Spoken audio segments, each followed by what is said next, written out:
Welcome to the Doctors of Change, the podcast for practitioners, doctors, and healers who refuse to quit. This is where we honor the men and women who have walked through burnout, trauma, breakdowns, and breakthroughs, came out stronger on the other side. These are for the doctors who realized the greatest medicine they could ever practice was healing themselves first. Their stories, their lessons, scars, and victories will change you, inspire you, and wake up the leader within you. This is a new era of medicine, and the revolution starts here. Welcome to the Doctors of Change. Welcome, Doctors of Change, entrepreneurs, people who are leading a new wave of health. Internally, externally, with cutting-edge solutions, topics, technology, and leaders that are embodying truth in transformation. I'm here with somebody who has personally impacted my journey. Lindsay is somebody that not just professionally, but emotionally and relationally understands it. Today isn't just about leadership strategies. It's about embodiment, emotional intelligence, courageous truth, and the inner work that allows outer transformation to begin. So Lindsay, I first heard in 2009 or 2010 at the Fitness Business Summit, and I went looking for the tactics and solutions to grow our medical fitness business that had recently partnered with Dr. Joe Baumgartner. And she resonated with me on the stage, talked about email marketing, how to build the know, like, and trust. And I was like, wow. And she is a part of this mastermind. And I went back and I said, Dr. Baumgartner, please send me to this. And it was her that pushed me over the edge for sure. Very vulnerable. And we've been friends ever since. And I've learned, grown, shared laughs, cries. And this is somebody that I trust wholeheartedly to give you a message, to give you coaching, strategy, advice, if you ever so choose to work with her, that can make a big difference in your life and in your company. So Lindsay, thank you so much for joining us on Doctors of Change. Take us through where you're at today, and we'll go back to where you began in strategic leadership. You're an advisor, you're a coach, and you meet people where they're at to really help see the gaps and create awareness of where they can step up as leaders to make the biggest impact with their clients and with their team members first. Thank you, JR. Oh, those years back at 2010. So we'll go back there at some point, right? Really what I do now and what my mission is, I call them growth mode business owners. But really by growth mode, I think another word, if we're kind of using that balance between the technical and the tactical and the strategic with the purpose-driven entrepreneur, the purpose-driven professional, I help them. I have a non-negotiable that I only work with. I call them humble leaders, people who can look in the mirror and say, you know what, I got a lot of answers, but I don't have all of the answers. And they have a big vision. They have a mission and a purpose that they're clear. Even if some days as a business owner, we know it doesn't always feel that clear. But I come in really as the conduit for helping them take that vision and helping their team, their people who are such key players in that vision, finding the right people, making sure that we're finding people who are vested in the vision, not just vested in a job. And then how to create a culture within the business that aligns, it's very purpose-driven, but is also driven by performance. And that's where when we talk a little bit more about emotional intelligence and communication and the human part of business, that really is that sweet spot that I think all business owners to some degree know is the difference between, okay, what got me here isn't necessarily what's going to get me there. How do I look at this differently from a leadership level for myself, my personal leadership, how I'm showing up as a leader, but then also how do I have that trickle down into the people that are impacting our patients, our clients beyond. So really at a core, it's this mission of creating strong leaders or helping empower leaders who then build their own leaders who then trickle into the communities that they make change in. That gives me purpose and drive every day in my role. Awesome. Lindsay, I know you've been running your own companies for many years, even before I met you. And you had a pivot in your career, call it 6-7 years ago, whenever it was. And I've seen your trajectory and growth to not just helping fitness businesses, but corporations, women groups, a lot of impactful wellness or healthcare centers, just like you helped some of the recent clients that I've come to work with. When I used to coach and still coach practices, often I have to tell the owners that I'm working with. It's easy when I come in to teach them what I know, but many are going to resist. Many are not ready for change. Many may be even upset with leadership themselves and like are digging in. So they may or may not follow. So there's always a unique dynamic when a consultant, a coach comes in to help the employees do what the owners think they maybe not be doing. And I know you and I have talked about it before, is you take a different approach. You are more of this insider, as I'm going to get in here and help and develop in an outside perspective of, as an owner, as an entrepreneur yourself, of a bigger view in a macro. And I kind of say this in the energetic and spiritual world, not my terms, but it's out there. As above, so below. So if we're frustrated with the outside world, we're really frustrated inside. If we see a lot of chaos, there's a lot of chaos inside. So there's this mirror image. Tell us what insider-outsider cooperation looks as. You're really on both teams. And that's how we're going to win, is if everybody's winning. And dive into that a little bit, because I think it's such an important aspect, is people need to feel that you care and are there for all parties.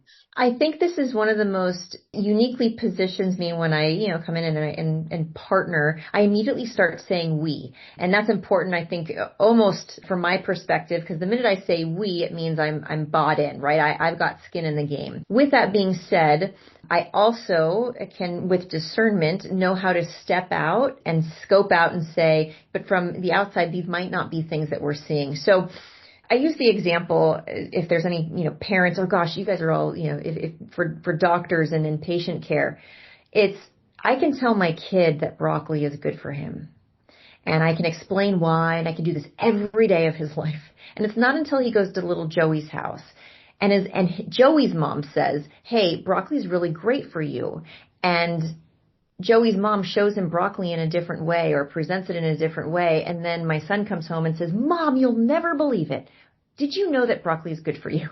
Now, it is frustrating for me as a parent to some degree, that it's like, but I've been telling you this forever. This is where emotional intelligence, right? I got to keep that in check, because it's very easy for me to get frustrated that the thing I've been telling him all along, now somebody else tells him.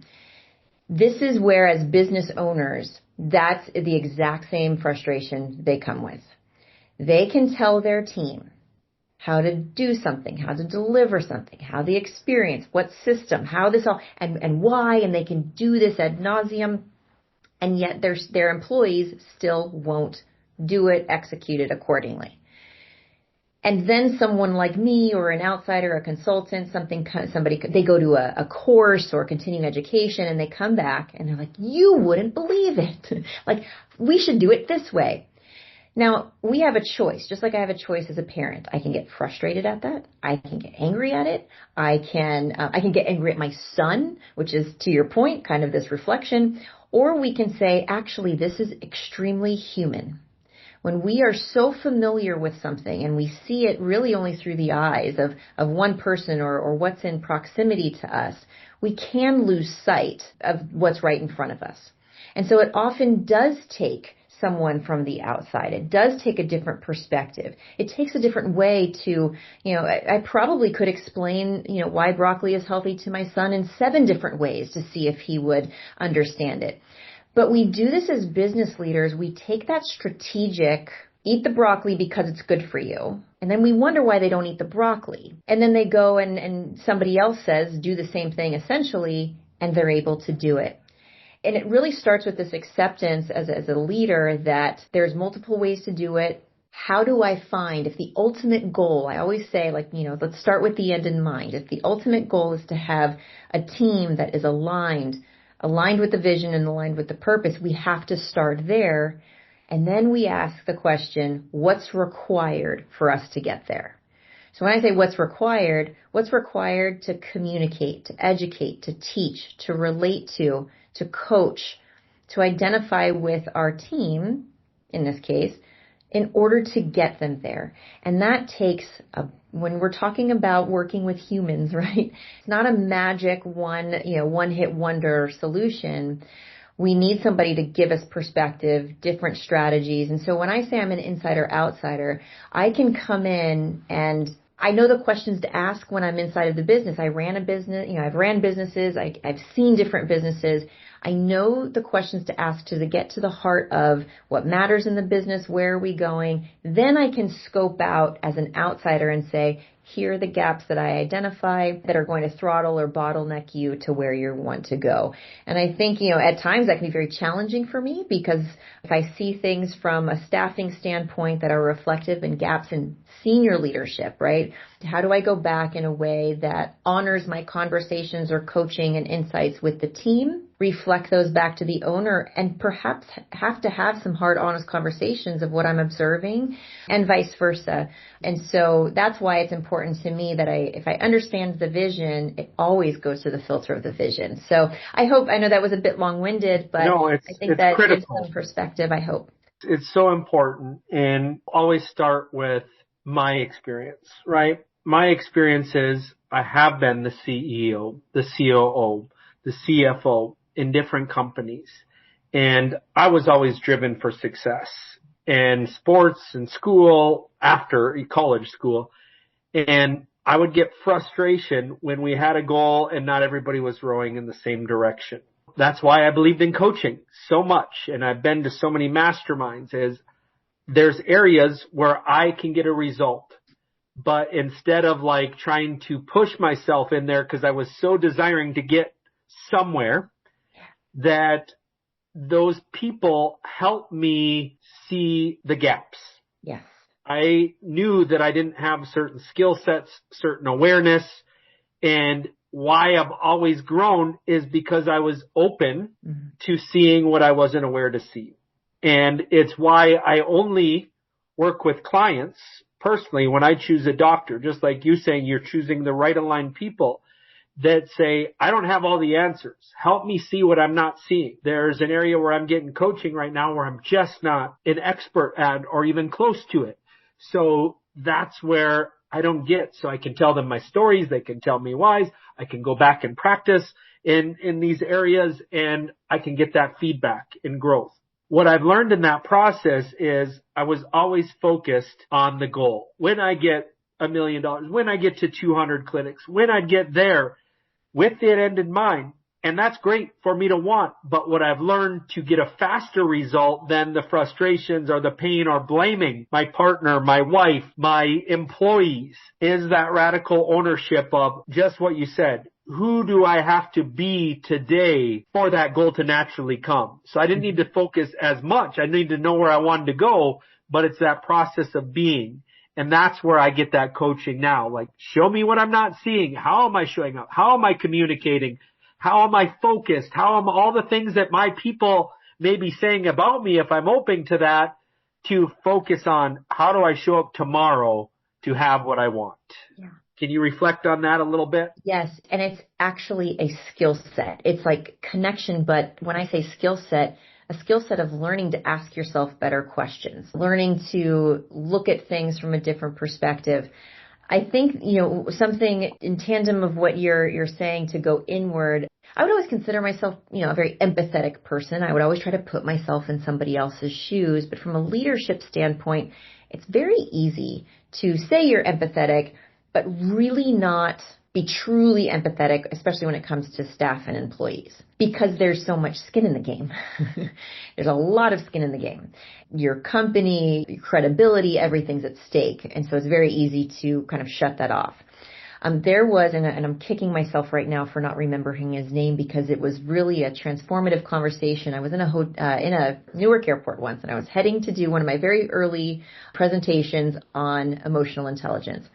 And I have my laptop sitting, I'm in busy Newark airport, and I'm working on my presentation. And this large, tall, big, he had just this presence. He was in kind of baggy jeans, comes up, sits right next to me. And I can't recall what was on the slide. It was something about leadership. And he kind of nudged me, and I could feel him looking over my shoulder. And he said, "Did you know that all problems are leadership problems?" And I said, What are you talking about? And I know this is strange, but I could hear it. There was something familiar about his voice. We were both on our way to Indianapolis. He played for the Philadelphia Eagles, the Raiders.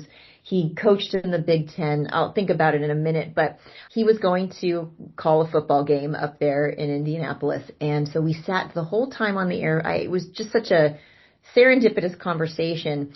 He also ran a big division of, I believe it was General Electric. And so he had all these these opportunities to lead at a very high level. And he said, and so we were talking about this, all problems are leadership problems. And when he first said that to me, I really had this visceral reaction. Like, what do you mean all problems are leadership problems? If I have an employee who's not performing, that's their problem. Like, why aren't they performing? Why aren't they taking initiative? Why don't they communicate better? And when you start putting it in the frame of responsibility, that literally everything that happens in my business and truly in family and life, this all is translatable. All problems, I know it sounds cynical, but all problems are leadership problems. That employee that's not performing, maybe they weren't trained properly. Maybe we didn't understand what their actual gaps were. Maybe our onboarding wasn't really great. Maybe we actually hired the wrong person. Maybe the way that we're recruiting, we're attracting the wrong kind of people.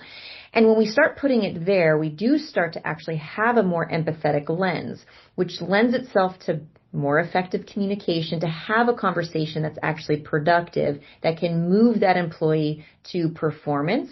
Or perhaps maybe you come to the determination that, maybe that's something has to change and it's time to part ways. But that question, whenever I find myself angry, or frustrated or bottlenecked or, just not content or happy. And it's so easy to go outward and say, it's the employee, it's the system, it's the technology, it's the coach that didn't tell me the right way or the consultant that gave me the wrong thing, right? All problems are leadership problems. All problems are, go inward first and create a different reframed conversation to see what responsibility, because at some point there will always be a piece of responsibility. That is singularly one of the most powerful and empowering frames to then have those hard conversations, because it comes where now we can be on equal footing with whomever that, maybe the challenging employee is. So that's where I would say, such a powerful, pivotal mindset shift was all problems are leadership problems. When you start there, you go inward and it changes the paradigm that you look at everything outward and then the outcomes that you're experiencing in your life and business as a result. I love that. I think that's what begins to shift your culture, your company, and your results. So I can give you a couple examples of that. Is my old way would have been blame. They did that, or he did that.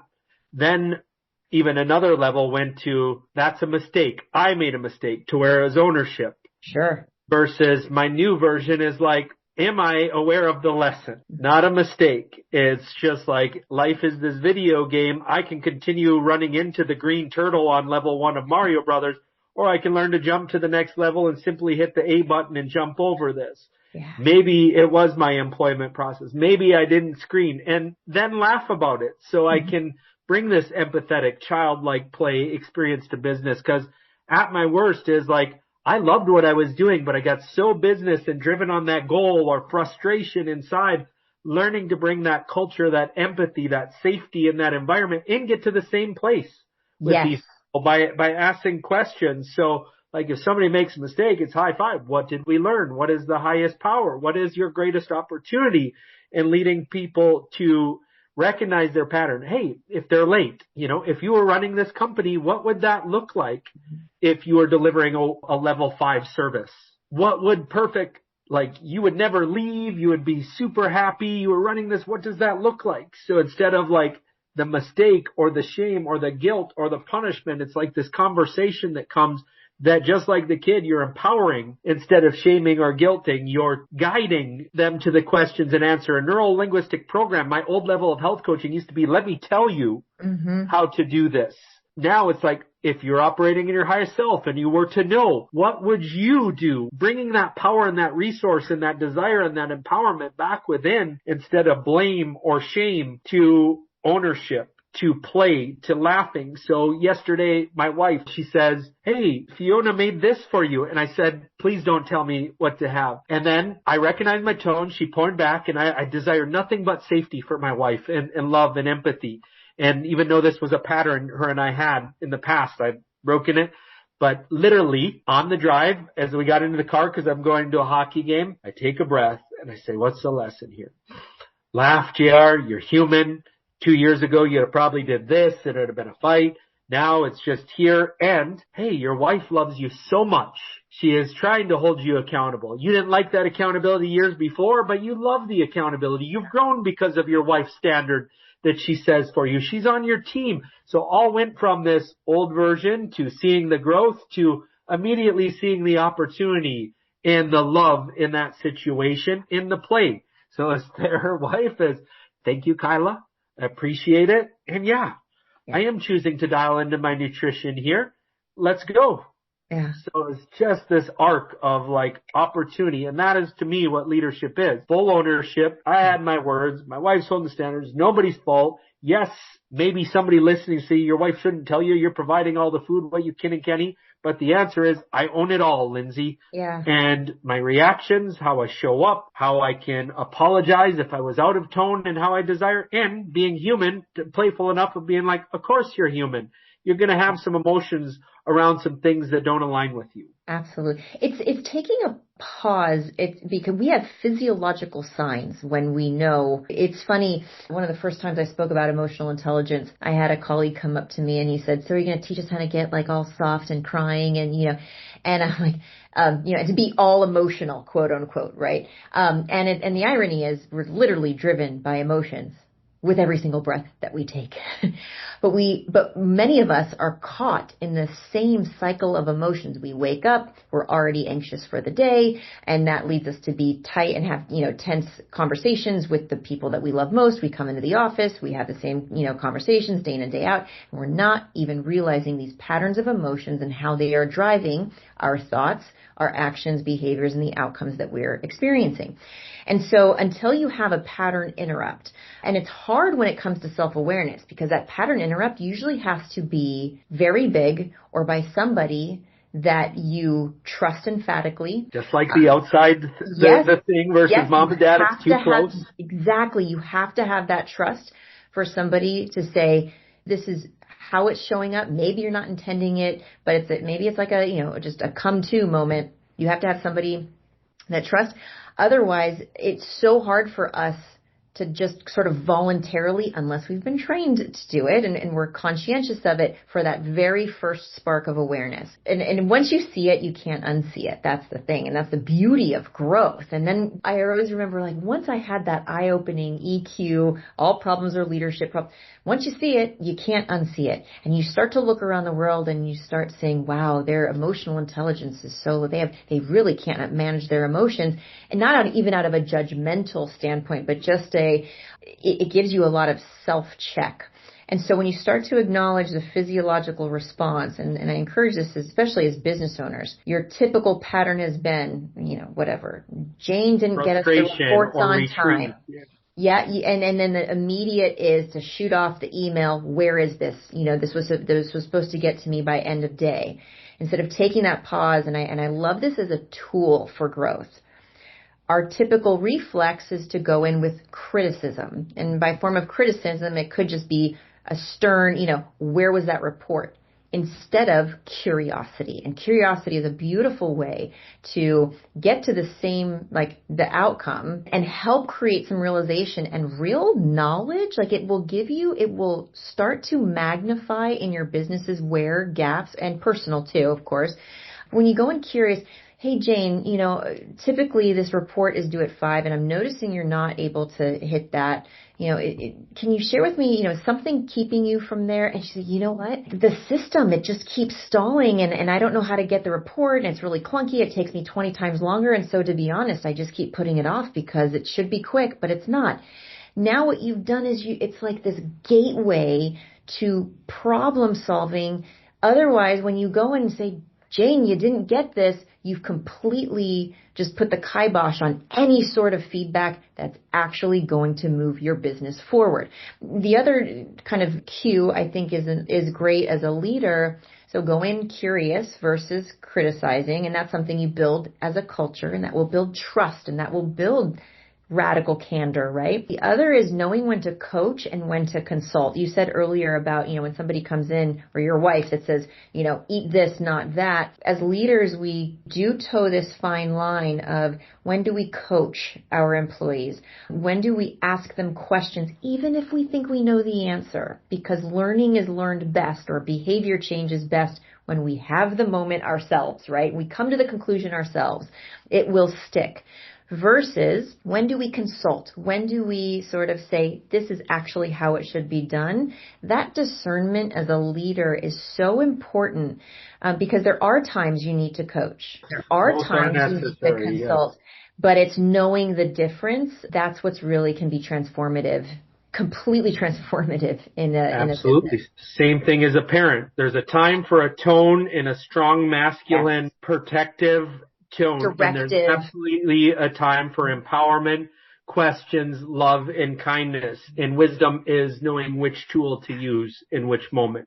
Yeah, and the trap can be, and I see a lot of leaders, it's, because it's like what got them here was maybe being directive, being strong, being more consultative. And then I'll hear things like, well, it's just the way that I am. It's just the kind of leader that I am. Again, that's going to hit that ceiling because what's going to get you the next, you can't keep forcing your way. And it would be prudent for me to be sure, like I think to touch on, especially with multiple generations in a workplace that respond very differently. In the 50s, 60s, where we could have a more militant, directive leadership. That was the style then, in the 70s and 80s. Okay, maybe it was a little bit, less directive, more collaborative. Now we're getting into generations, and we have 3 to 4 in every workplace. And it's a very real challenge, which requires leaders to be exceptionally keen on how to communicate differently. If I have a leader then come to me and say,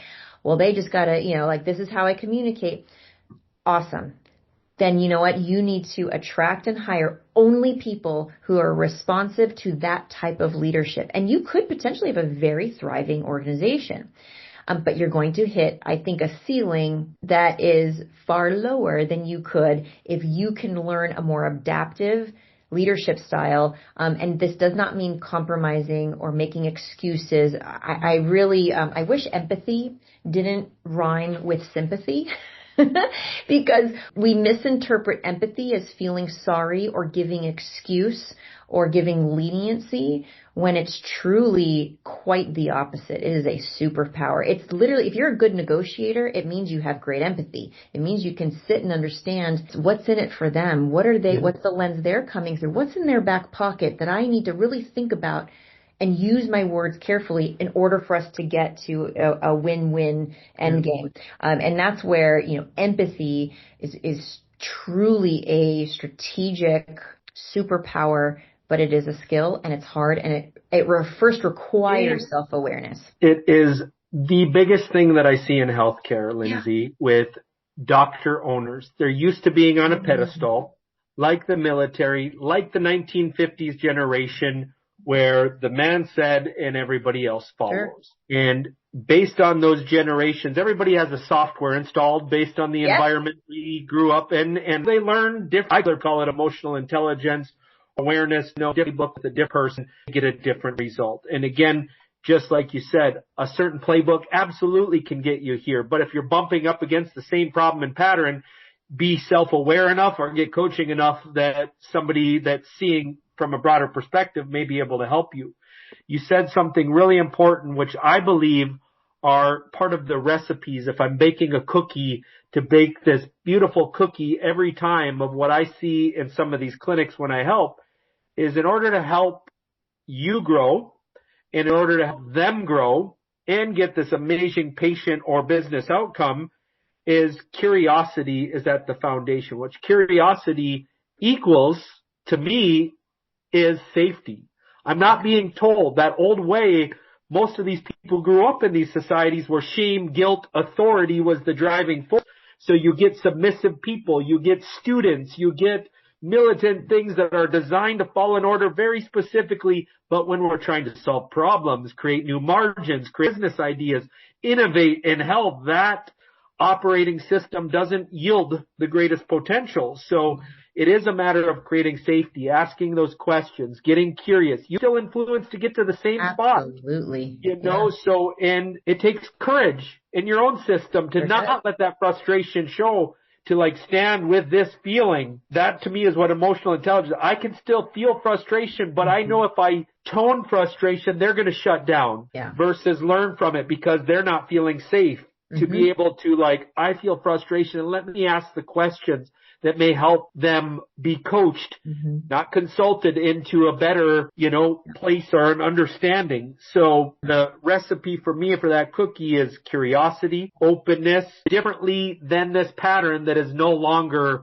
getting the desired outcome that I hoped for. Yeah. And that's big work to be like, I have to shift and take ownership of I may be part of the reason. Doesn't mean that they're, like you said in the beginning, not at fault for showing up or not giving excuses, feeling or whatever. It's not, it's but empathy to be like, what is driving that behavior and how do I influence or get curious enough to get to a mutual understanding? And that's one of the greatest gifts in the world for me now as I continue to grow and have greater everything. I understand more and I am leaning in and I'm curious. And the world doesn't do this so well, Lindsay, in politics and religion.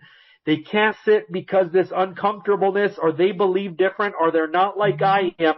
And then we shut down and we react or withdraw and we can't sit in a room and we can't have a conversation. And that is divide and separation based on they're different from me versus let's come back to wholeness and cooperation and intimacy. There is business intimacy, there's sexual intimacy, there's client intimacy, and that is what safety and curiosity creates from my lens of the world. I think curiosity, it's interesting. One of the biggest frustrations I hear from owners and leaders is, I wish my people would take more initiative. I wish they would innovate ideas, that they would come with solutions instead of problems. Well, that as a culture is curated, and it's curated from the top. And so if you are not curious, you might be showing, you know, innovation or initiative in your own ways. But if you aren't asking questions and always looking for, you know, better ways to do things, you're not modeling that for your people. And that's the exact thing that you're getting frustrated with. And then what happens, to your point, is when we're not asking questions and we're coming from a place of directive, it breaks trust. Now you have, you know, a team who has to manage two things or navigate two things. One, they have to navigate their role and just what's expected of them. And secondly, they have to navigate your emotions, because you might walk in that morning and you're upset and now they can't bring a challenge to you because you're in one of those moods or you're so head down. I think as owners and leaders, we have to be very conscientious of our pace. I'm working with actually a growing large practice in northern Michigan. And this is one of their challenges is you have managing partners, doctors, who visibly run at a pace that is very quick. It's making decisions. It's reactive in large part because that's what makes them great doctors. But what is visibly seen, if I'm watching this on camera and I shut the volume off, no words required, what I see energetically in this practice is a handful of people setting the energetic tone. The culture, right, is fast, fast, fast, fast, stress, stress, stress, stress, stress. And now this trickles down all the way to the front desk. And the front desk is your front line to your patients. And now they're stressed because the leaders are stressed and they're giving stressful reactive responses to the patients, not out of any like ill will, and they might be the most lovely people, but it creates stress in an organization when that tone is set at that barometer. And so as leaders, it is so important to be conscientious around the pace, the tone, because as business owners, we literally are head down all the time. And we can say, oh, my team knows that they can come talk to me. No, when you look so busy, they're not going to come to you, even though, and you can say this in words all day long, my door is open, you come to me anytime. This is why it's important to create space for your team to share how they might help make the practice better, to be curious about why certain decisions were made. And you give that safety, that psychological safety, but you have to put specific time boundaries around that. Otherwise, it just gets a vacuum. And that's what then happens is you don't have that trust. You have people who quietly quit and don't do the job, and then they leave, and now everything is broken. So this is the biggest blessing and burden as a leader. That's why that awareness is so important, and to have somebody guide you through it. There's a lot of self-work, yes, but it's precipitated often by others showing you things that, the thing is, when we own a business, we have a bunch of people who what's the story of the emperor who had no clothes? Oftentimes we have teams that just kind of yes us, and we need people in our corner who are saying, actually, you need to pull up your big boy pants and make the tough decision, or actually, no, when you say it that way, this is how it's interpreted. You got to change your tone. You need people, because when you are in a position of power, you won't have people who will do that otherwise. Yeah, this is an energetic, a spiritual, in the personal truth, and still something that I operate in, Lindsay. So let me give you an example. Vibration is a tuning fork. If I hit a tuning fork on a wall and put it with air, they will sink at one point.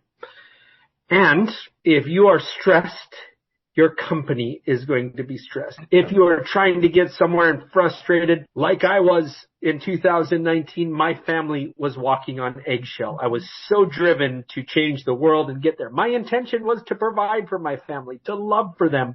But that frequency and vibration was showing up.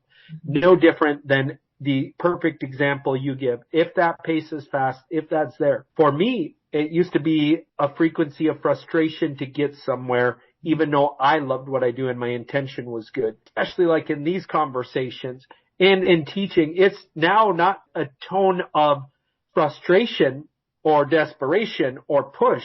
It's now, I am very passionate.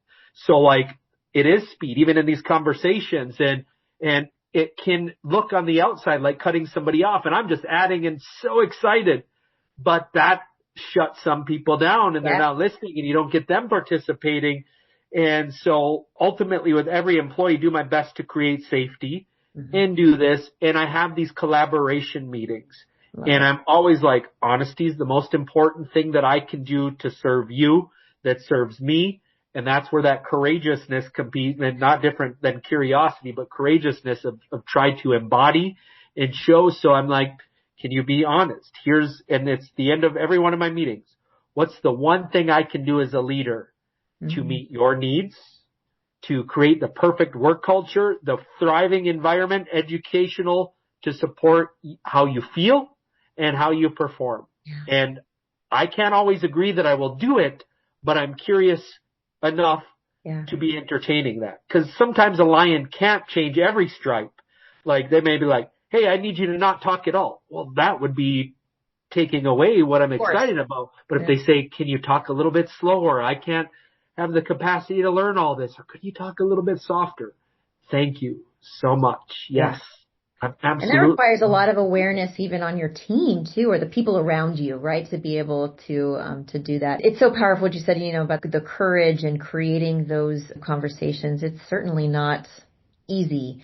And often the feedback. So when you do ask those questions, you get that one answer you don't want to hear. I always say, feedback is a gift, and that's kind of the, cliche, what we say. And it really is. It truly is. It has to be looked that way. The feedback we don't want to hear is typically the best gift. Even if it's not right, it gives us a moment of pause to reflect because it came from somewhere. I always like, this reframed feedback for me. Whenever you receive feedback, first assume it's true. And that, like, when you're talking about that knottedness or you feel that, internally, if I hear the feedback that I don't like I have that visceral, I feel that tension, and my immediate defense is to say, no, you're wrong, or that is not, that's not me. What if it is? Then at least it deflates the tension for me to look at it through a little bit of a clearer lens, get curious with myself about where's that coming from? And why is it upsetting me? Is it upsetting me because maybe there is a grain of truth? Is there something that I'm seeing that I wish I was, a certain way, but I'm not? So powerful in personal growth to assume feedback is true as the first default. And that takes, that's a habit. It's like lifting a dumbbell. You got to do it over and over and over again. It gets a little bit easier, but when you can create a culture of, we are a feedback culture because that's what builds trust. It what helps us build, individually and as a team, as an organization. It's so meaningful. Yeah, and I want to take one more layer to that because I love this conversation, Lindsay, is I'm trained in psychedelic integration in there, and this is the somatic exercise, call it feedback, or in a different situation, if I get heightened, if I get sad, if I feel lonely, I used to want to numb those because, again, men don't share emotions, men don't feel logic, truth your way, strategic way yourself, and I'm not, again, that got me here.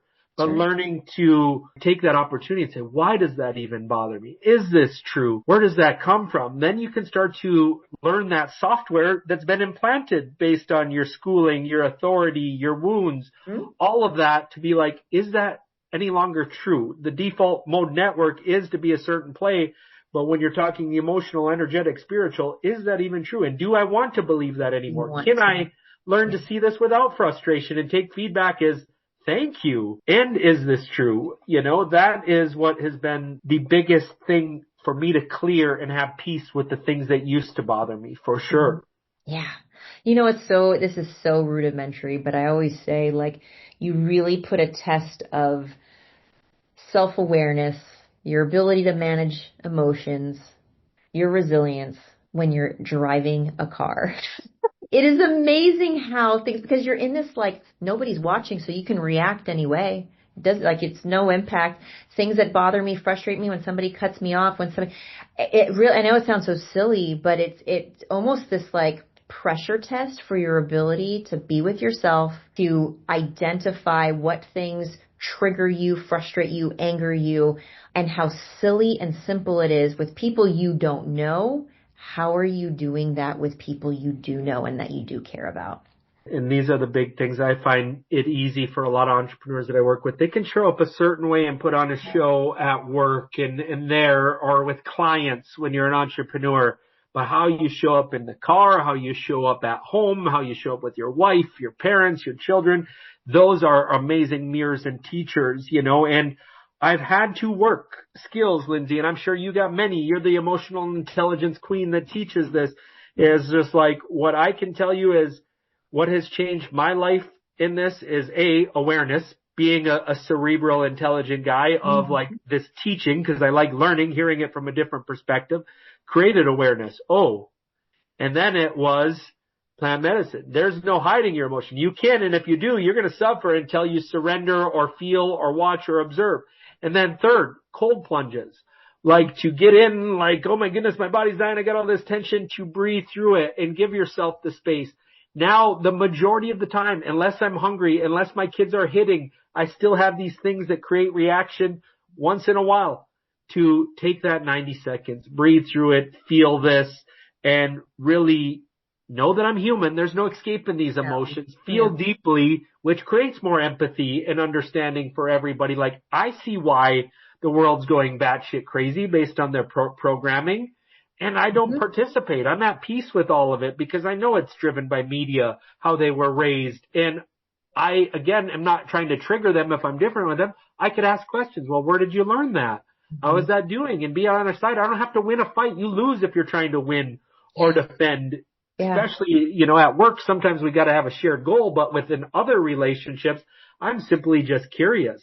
And if they're willing here I am talking over you, but isn't that actually when you feel most, I'm going to use the word powerful, not in a power struggle, but when you feel it's this piece that I can go into what used to be a contentious conversation on politics, on religion, on, views. And I no longer come in with this heightened, that's exhausting. And it doesn't get anywhere. And I'm not learning anything, and I'm certainly not going to convince them of it. But when you can come in at medium, there was another football coach who used to tell his team, he said, act medium.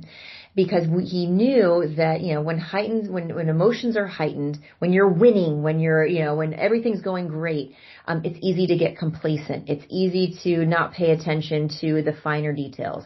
And if your emotions, go the opposite, and you're angry, you're frustrated, you're in a slump, you're certainly not going to be working at your optimal performance. So what does medium look like, and how quickly can you get back to medium? Because that's when you operate your best, you perform at your best. You can be fully present and not be distracted by those things. And so act medium. And it's a mantra that I use with my kids all the time. I even tell them in front of that, got to get back to medium, guys. I'm going to step outside. It's this interrupt that reminds us, it's like when I can feel, but you have to have awareness of like, I'm high, I'm low. How do I get back to medium? Now I know what it looks like. It feels like those are those conversations. When I notice those emotions, I'm not productive. This is not going anywhere. How do we get back there? And that's a human habit that we'll have to do over and over and over and over and over again in life. And the highest level of sports teaches that. And that was my upbringing. We both played rugby, Lindsay, Yes. and learned that if like I'm going out there, how do I bring it back? It's the greatest thing. Otherwise, your body can only handle so much of the low or high without a price. Long term. So how do you get back to center is a great way of looking at it. And, the truth is you're human. You cannot be perfect. You can learn. You can have opportunities. And that's what emotional resilience is you learn and you come back to center. You and I have talked about that and or medium. And emotional intelligence is how we navigate life to get people to hear and to not drink your own poison or your own sour. You're right. Is just like your body's at the right pH. You're tuned in. You're conscious and present at a higher level when you're not high or low. And it's okay to be low. You're going to feel low. You have sadness. You're human. And it's okay to get high.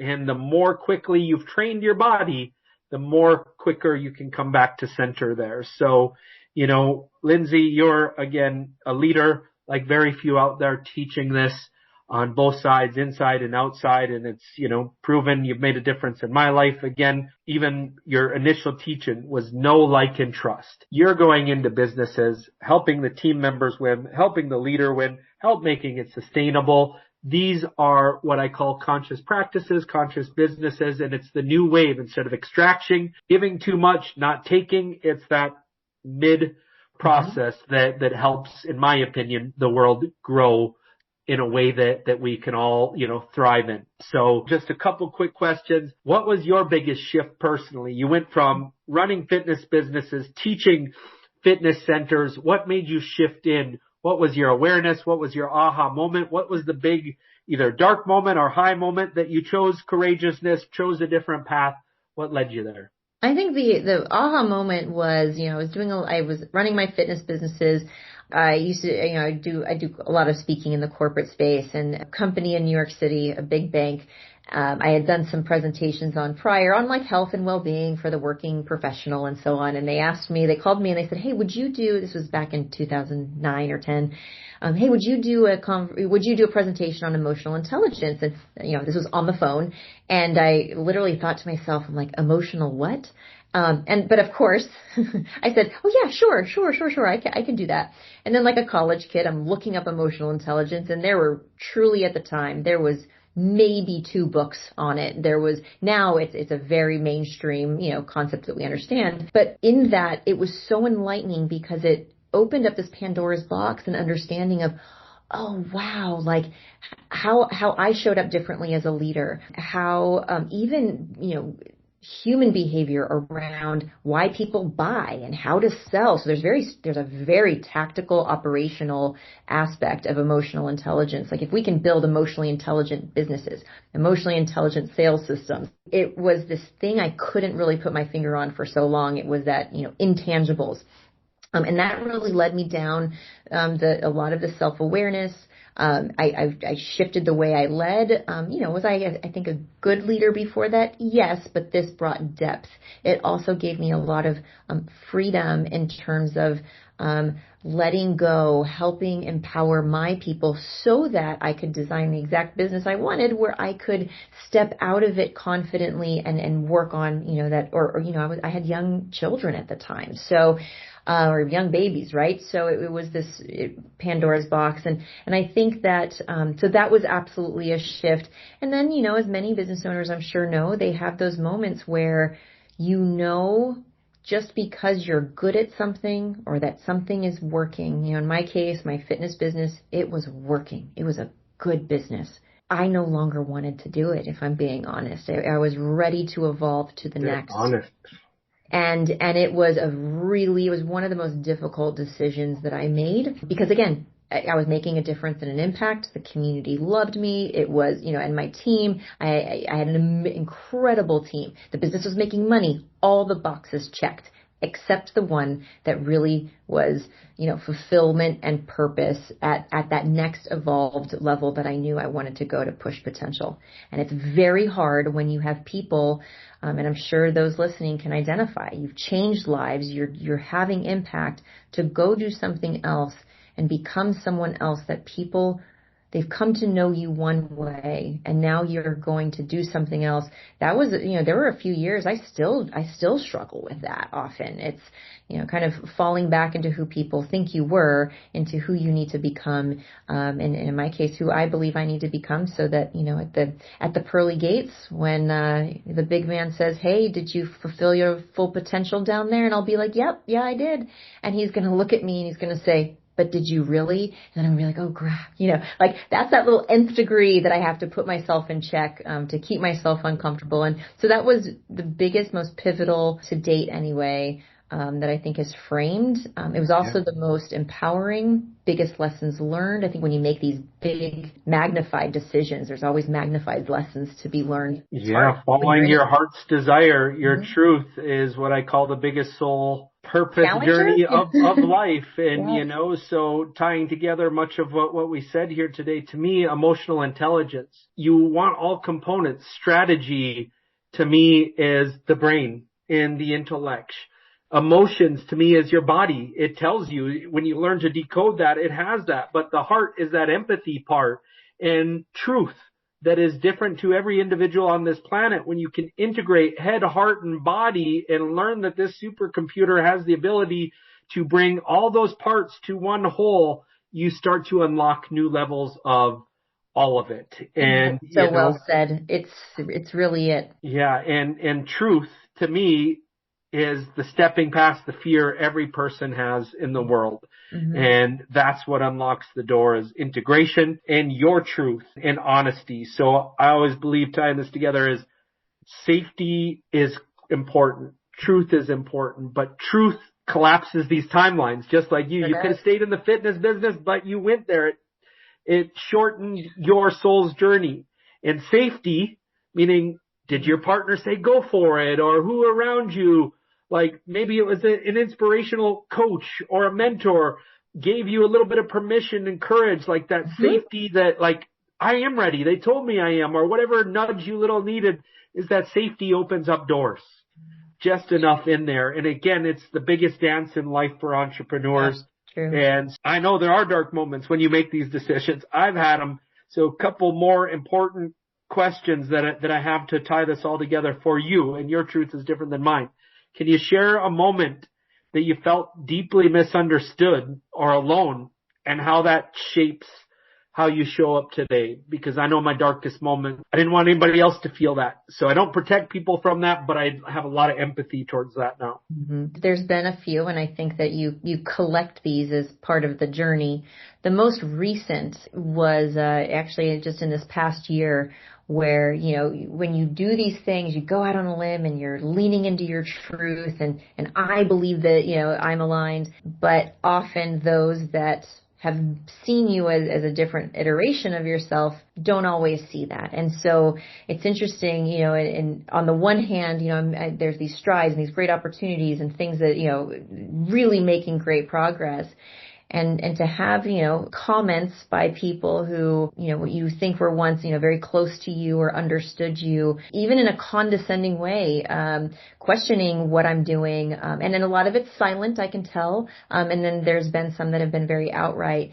But what was the interesting sort of learning, and it was painful, it's like these people that I thought were, on my side and my biggest cheerleaders are now saying things that, here's the thing where I said, like, reflecting it back, it made me angry or it made me sad. Why? Maybe it was a reflection of them. There's all those things. But my default was, maybe I shouldn't keep doing this.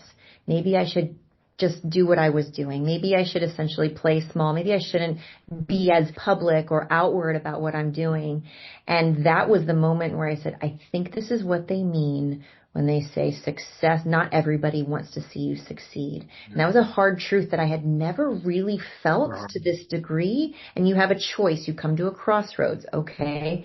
I can go back to the 1.0 version of myself and I'll be fine and I'll do good things and I'll do good work. But again, when he asks me up there and he says, did you really do your full potential? And he's going to question me again. That was a moment where I'd have to say, like, oh, you know what? No, I didn't do the hard things. Because I wasn't outgrowing the version of myself that's required of me to reach my full potential, which sadly, or just maybe not sadly, it is what it is. Your relationship with people shift and change over time. So that was and it's very hard. There's hard. It's hard.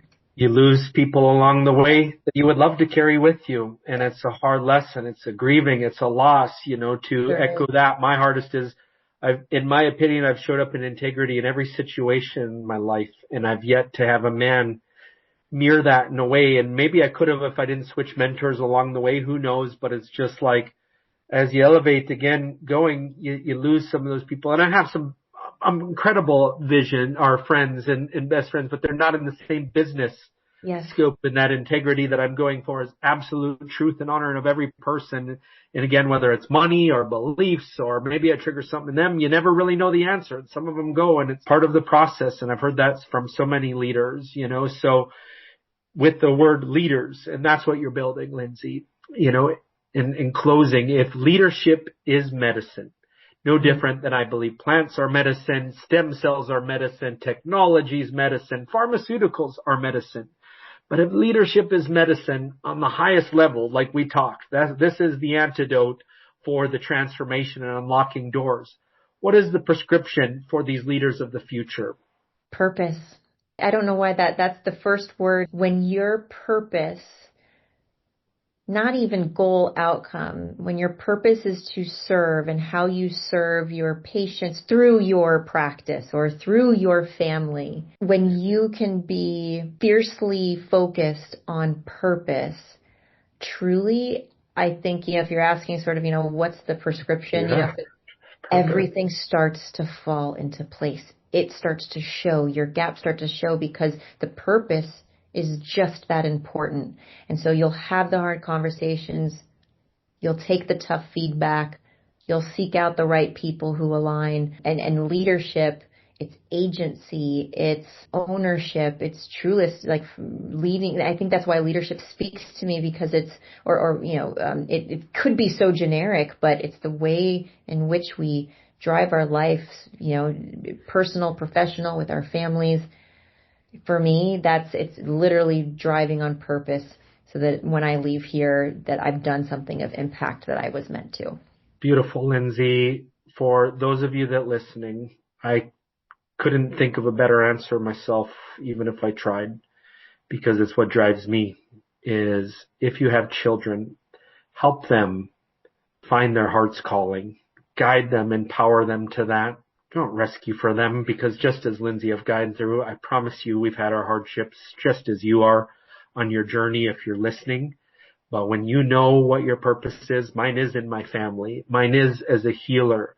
Some of you that is to be present. Some of you that is to influence and power with your voice in your strength and you will. And sometimes it's being quiet in your own home and being that steady anchor. Everybody's is different. That's an inner game. And, Lindsay, I've seen it. I model it. I want to honor you, your truth, the impact you've had on my journey for showing up, for the trust, for the referrals, all of it. And I want to honor you in the same. I highly encourage you. Emotional intelligence is a heartbeat of business, of integrating head, heart, and body. Is connect with the links below. She's also an advisor on our Health Evaders team and MD Business Advisors. If you're looking for somebody to come help and train your team to have that inside and outside perspective, help you be empowered of what you can do to create awareness in gaps, I cannot think of a better, more trustable human in the world you would want on your team. So Lindsay, thank you so much for the meeting and the direction and the support that you've given me in my life. I honor you fully. I love you and thank you. Likewise. I appreciate you, JR. Thank you. All right. Till the next time, Doctors of Change, recognizing you can change and you are meant for big things. You are meant to follow your purpose, and we'll see you next time. Thank you for listening to this episode of Doctors of Change. If this conversation moved you, inspired you, or expanded of what you believe is possible, share it with another doctor or a leader who's ready to rise. Together, we amplify this movement, and together we transform healthcare, community, and the future of all humanity. Until next time, heal yourself, lead with love, and keep becoming the doctor of change you were born to be.